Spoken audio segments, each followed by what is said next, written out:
Alright, this is Vegeta8259 again, and today I'm going to be doing a review of the 1 to 100 scale Overflag from Gundam 00.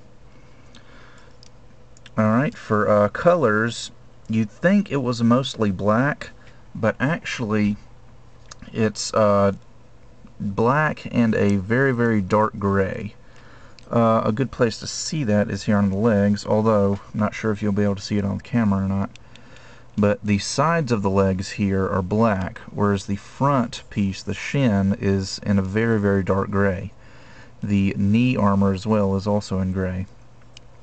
But he's got gray on the feet, the shins and knees, a little bit on the forearms, the upper arm, and I think that's about it. And a little bit in the middle section of the torso. But he's mostly black with a little bit of dark gray thrown in there. And he's got a couple white pieces for the chest here, these little circles on the knee joints here, and these little flaps that go on the wings are probably going to fall off throughout most of the review, so just try to ignore those. In fact, I'm not even going to try and put it back on. Anyway, he's got a clear orange piece for the face with a silver sticker underneath, which actually gives it a really nice effect, I think. And he's got some clear parts for his weapons, which you'll see in a little bit. For articulation, he's actually pretty good for a transforming kit. I know most transforming mobile suits tend to have poor articulation, but not the case in the Overflag. His head can go up and down. Can't really go side to side at all because it's on a peg rather than a ball joint. And it can rotate about that far to each side because of the those fins that are on each side of his head.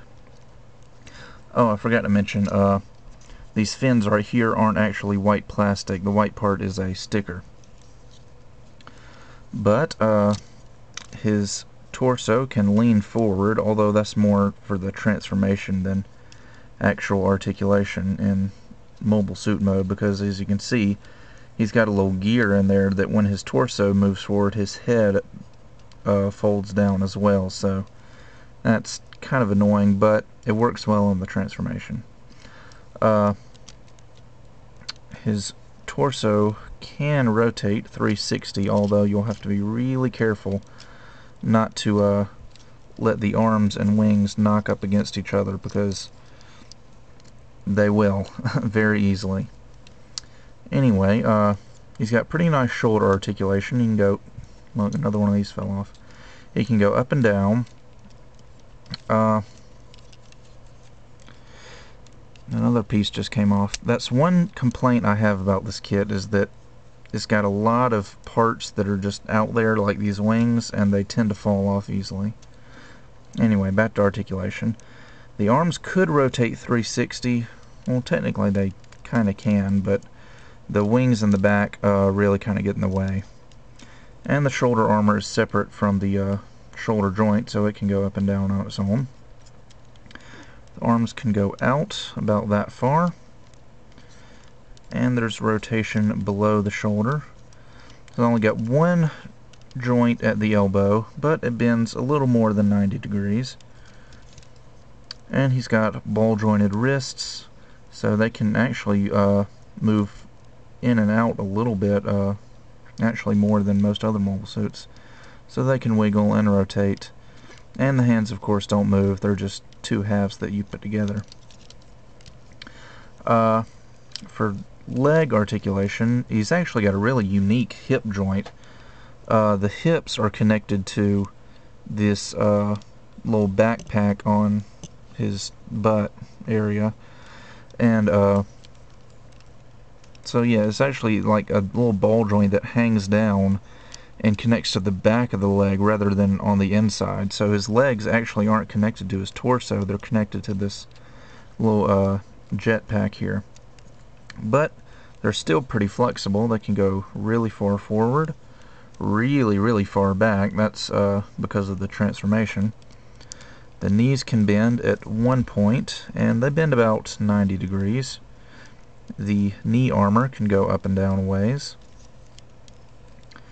And the ankles are on ball joints, so they can move side to side, forwards and back, and rotate 360 actually. And the end of the foot is on a joint as well, so it can also go up and down. Almost forgot about those backpacks. The backpacks themselves can also go up and down. The top one is a little more stiff, but the wings also can go forward and back and up and down, and each set of wings can do that. He's got 4 wings, and they can all move pretty freely. Now, on to his accessories. He comes with this, it's a beam rifle, but it's really weird looking. It's got 3 handles on it. Mainly you're just going to be using this one on the bottom. And it's just kind of, it almost looks more like a sword than a beam rifle, but it's definitely a beam rifle. It's got a little hole right here where the beams come out. And it's got a clear piece right here with a metallic blue sticker up under it. And they actually give you the option of 2 different stickers. They give you a blue one and a silver one. And you can use whichever one you want. I chose to use the blue sticker, just to throw a little bit more color in there. And he's got his shield, which again is really kind of odd and unique. If I remember correctly from the show, the function of this shield was to spin really fast, and it was able to deflect gunfire. Not sure how practical that would be in real life, but it worked in the show, so more power to him. And it just connects onto the arm like so, and it can connect on either elbow. He comes with 2 clear beam sabers. They're not colored, they're just kind of clear, which actually I thought was pretty cool, because it's not very often that Bandai gives us just straight clear colors for beam weapons. But unfortunately the handles are clear as well, so you'll have to paint those black. Which reminds me, the handles actually have a second purpose. They are inside his forearm. This little hatch opens up, and this is the handle for the beam saber, and the beam would just come out the top. Or you can flip out this little sonic knife, and he has a secondary weapon, so really the beam saber is like 2 weapons in one. And it's got a nice little hiding place in his arm there. What else? He comes with a open hand, which is actually really nicely detailed. Just for the right hand, unfortunately no left hand. He comes with a action base connector, as most model kits do nowadays. And he comes with 3 little figures. 2 little kind of mobile suit staff figures for directing the pilot, and a small figure of Graham Acre. Now, this one last thing, he comes with a set of Overflag decals, which are the clear stickers, and they don't really tell you where to put them in the instructions, so I guess you can just put them wherever you feel like. I assume these 2 larger decals will look pretty good on the wings, and then you can put these 3 smaller ones pretty much anywhere you want. So, next up, let's do some size comparisons.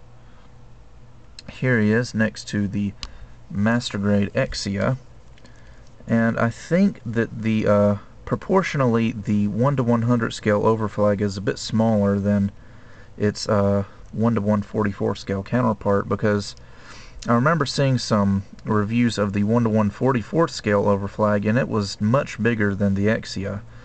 But as you can see in the 1:100 scale, they're about pretty even. And next we've got his Human Reform League counterpart, the Tyran ground type. And it's actually quite a contrast seeing this huge bulky Tyran next to the little skinny lanky Overflag. Overflag is about half the size of the Tyran, although they're about the same height. So that's about it for this part of Overflag's review. In the next part, we'll go over his transformation. Alright, now I'll see you guys then.